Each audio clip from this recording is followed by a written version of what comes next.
The secret to massive July harvests isn't what you do in April, it's what you do in February. Whilst everyone else is still inside, I'm shaking off the winter blues and getting ahead. So join me as we get the plot spring ready, grab a cuppa and let's get stuck in. You might remember me covering this bed up. It was probably November time, I think. But I haven't actually looked at it since then, really. I haven't taken the black cloth off anyway. And I'm surprised actually at how little slugs there is. I've only actually seen one so far.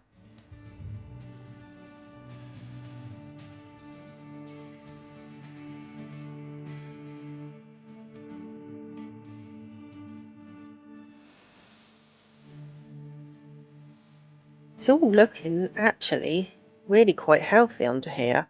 But I will give it a little mulch, I think. There's loads of nice mycelium. Right, I'm going to go and grab some of the horse manure that we got in the white plastic bags, and it's actually a lot colder than it looks today, so I'm definitely going to have to go into the shed and grab my gloves.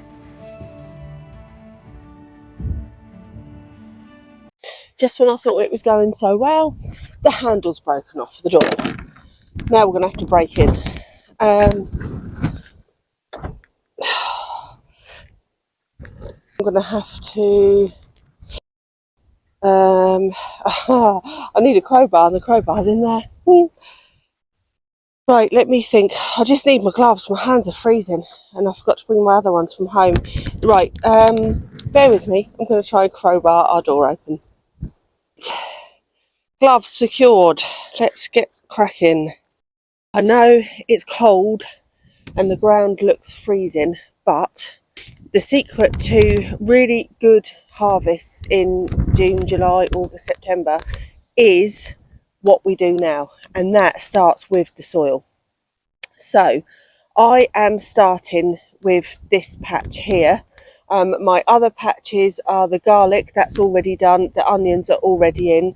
I've got a small brassica tent that's going to be coming down. I will be working that next, but first of all I'm concentrating on this. Now, I'm starting off with a well rotted horse manure and some black cloth. So the secret here is the mulch. That is going to be feeding the soil by feeding the worms, which are going to come up, and then they are going to enrich this over the next couple of months before I plan to sow in here. And then the weed fabric that I'll be putting back over the black fabric is going to be acting as a massive heat screen that is going to draw in some warmth to this soil from what little bit of January, February sun that we have, and heat this up. I'm going to take this out and give it to the girls.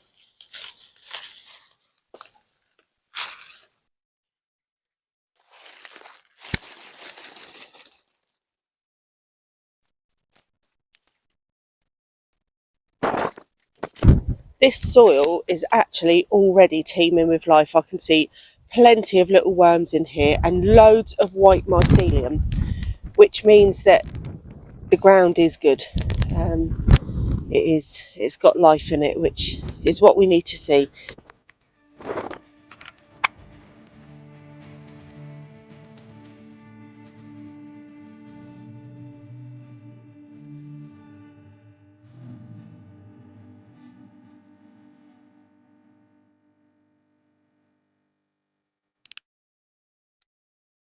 This area here is where I plan to put some of my potatoes this year. I might put my main crop, Maris Piper, in here. I'm thinking about putting my first earlies in that bed over there, the old brassica cage, because then once I've taken them out, I'll still have some of the growing season to put a new crop of something in there to carry it on. So, and then I'm thinking about doing my King Edwards at home, but I'll show you that later. So that's all been mulched. You don't need to work it in. You don't need to dig it in. Everyone thinks that you've got to dig everything all the time. There's massive, massive advantages to no dig. That is now all over the next couple of months going to break down and be perfect for planting in the spring.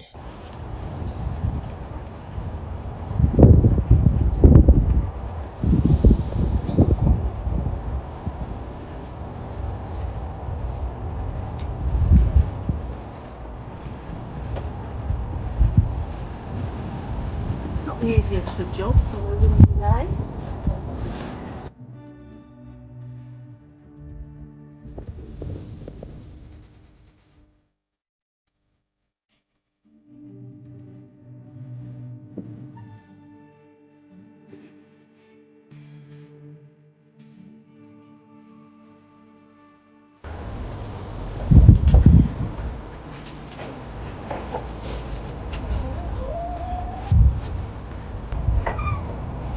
There you go.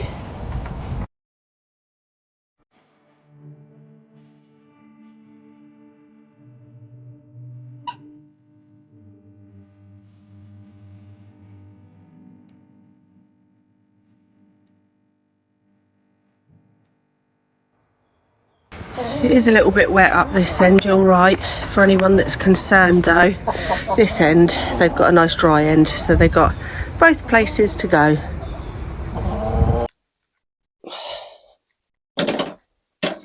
Oh, such a mess in here.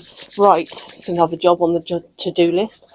Okay, so I've come inside because it is so windy outside and I'm worried that you can't quite hear me properly and I'm just looking a bit dishevelled. So the allotment is now set for growing.